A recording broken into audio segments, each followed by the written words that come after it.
কক্সবাজারের সঙ্গে সারা দেশে সড়ক যোগাযোগ আংশিকভাবে চালু হয়েছে। বুধবার সকাল থেকে পানি কমতে শুরু করায় সতর্কতার সাথে স্বল্প সংখ্যায় যানবাহন চলাচল করছে। লোহাগাড়া, সাতকানিয়া, দোহাজারী ও চকরিয়ার প্রধান সড়ক এখনও পানির নিচে। সোহেল হোসেনের ক্যামেরায় জানাচ্ছেন আশিকুর রহমান অপু। চট্টগ্রাম থেকে কক্সবাজার পর্যন্ত সড়ক পথে কিছুটা যোগাযোগ চালু হয়েছে। কক্সবাজার পর্যন্ত গাড়িগুলো যেতে পারছে না, কিন্তু কাছাকাছি যেতে পারছে, অর্থাৎ দোহাজারী বা এই পর্যন্ত বড় বড় ট্রাক বা বাস একটু ধীর গতি নিয়ে 12 ঘন্টায় 2 থেকে 3 কিলোমিটার এরকম গতি নিয়ে যাতায়াত শুরু করেছে। অর্থাৎ সকাল থেকে যে ট্রাকগুলো অপেক্ষমান ছিল সেগুলো কিছু কিছু এই অঞ্চলে কিছুটা দূর এগিয়েছে। আমরা দেখেছি বান্দরবন থেকে হাতে গোনা কয়েকটি লরি এবং ট্রাক আসতে পেরেছে, অর্থাৎ আংশিক যোগাযোগ চালু হয়েছে বলা যায়। ছোট গাড়ি বা যে গাড়িগুলোর চাকা একেবারে ছোট বা নিচু, সেইগুলো কিন্তু এই রাস্তা এখনও যাতায়াত করতে পারছে না। দীর্ঘ গাড়ির সারি চট্টগ্রাম কক্সবাজার মহাসড়ক জুড়ে, এবং সেই গাড়িগুলো ঘন্টার পর ঘন্টা আসলে অপেক্ষা করে আছে। সেই অপেক্ষাটা আমরা দেখছি। আমরা একটু চালকদের সঙ্গে কথা বললে হয়তো জানতে পারবো যে কোথা থেকে কি অবস্থায় আসলো। আমরা খুবই কষ্ট করে পানি পার হয়ে আসলো। একটু যে সময় কোথা থেকে আসলেন, কি অবস্থা? আমি আসলাম টেকনাফ থেকে। আসতে পেরেছেন? আস্তে আস্তে আসছি 2 দিন ধরে। জি জি। কোথায় কি অবস্থা রাস্তার? রাস্তার অবস্থা খুব খারাপ। আপনার রাস্তায় সাইলেন্সার পানির নিচে চলে যাচ্ছে। আর সবচেয়ে বেশি পানি কোন জায়গায় এখন? সবচেয়ে পানি আপনার লোহাগাড়া। জি, সাতকানিয়া পরে। ধন্যবাদ। তো টেকনাফ থেকে চন্দনাশ পর্যন্ত এসেছে এই ট্রাকটি 2 দিন ধরে, এবং লোহাগাড়ায় পানি এখনও সবচেয়ে বেশি, সাতকানিয়া লোহাগাড়ায়। আমরা এই জন্যই বলছি যে আংশিক চালু হয়েছে। আমরা আরেকটু কথা বলতে চাই চালক আরেকজনের সাথে। কোথা থেকে আসছেন, কি অবস্থা? নাবিদখালী থেকে আসলাম, কক্সবাজার থেকে আসলাম। রাস্তার অবস্থা খুব একটা ভালো না। রওনা দিয়েছিলেন? রওনা দিয়েছি হইলো সকাল 10টায়। সকাল 10টায় রওনা? হ্যাঁ, এখন হ্যাঁ। আচ্ছা, সন্ধ্যায় এসে এত দূর পৌঁছালেন, ঠিক আছে।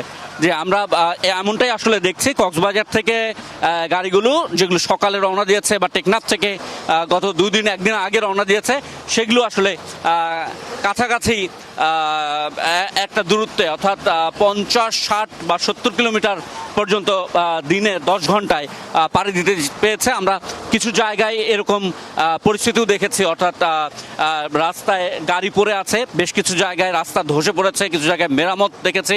গ্রামের পর গ্রাম আসলে ডুবে গিয়েছে, এবং এই ডুবে যাওয়া জায়গার মানুষেরা আশেপাশের উঁচু দালান, স্কুল বা মসজিদে আশ্রয় নিয়েছে।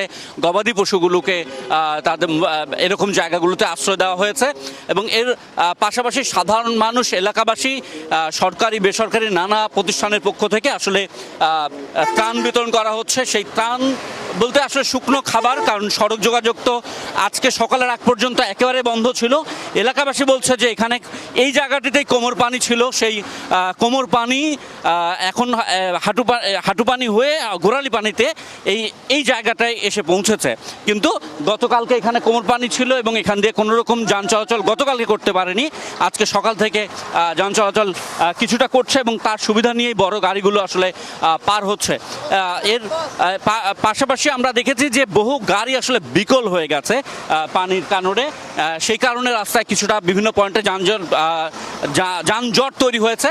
তবে সেই সমস্যাগুলো কাটিয়ে উঠে সাধারণ মানুষ নানানভাবে, কখনো হেঁটে, ভ্যানে, সিএনজি, অটোরিকশায় করে।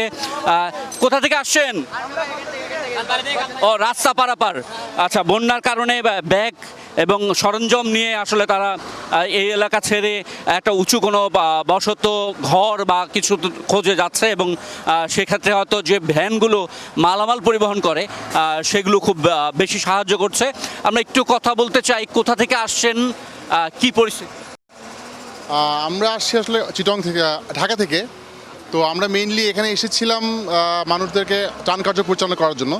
কিন্তু এখন যেই পরিস্থিতি দেখলাম যে এখানে আসলে নৌকা দিয়ে যাওয়ার মতো কোনো ওয়ে নেই, মানুষ পর্যন্ত রিচ করার মতো ওরকম কোনো ওয়ে নেই। তো আমরা ফিরে এসেছি ইনশাল্লাহ আগামীকালকে আমরা এটা নিয়ে আবার কাজ করবো। ত্রাণ কার্যক্রম চালানোর মতো যে স্বাভাবিক যোগাযোগ ব্যবস্থা সেটাও একেবারে নেই এবং সাধারণ মানুষ কোনো রকমের শুকনো খাবার জোগাড় করছেন। তারা আসলে নানান উপায়ে যতটুকু খাবার জোগাড় না করলে বেঁচে থাকা সম্ভব না ততটুকু জোগাড় করেই যাচ্ছেন, আমরা এটাই দেখছি।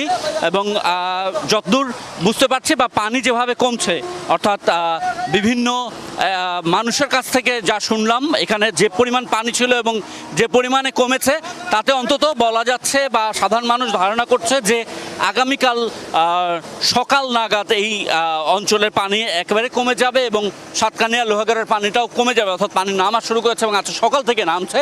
এভাবে নামতে থাকলে হয়তো কালকে এই সড়কে অর্থাৎ চট্টগ্রাম থেকে কক্সবাজার এবং বান্দরবান পর্যন্ত যান চলাচল স্বাভাবিক হবে, অর্থাৎ স্বাভাবিক রাস্তা দেখা যাবে সব জায়গায়।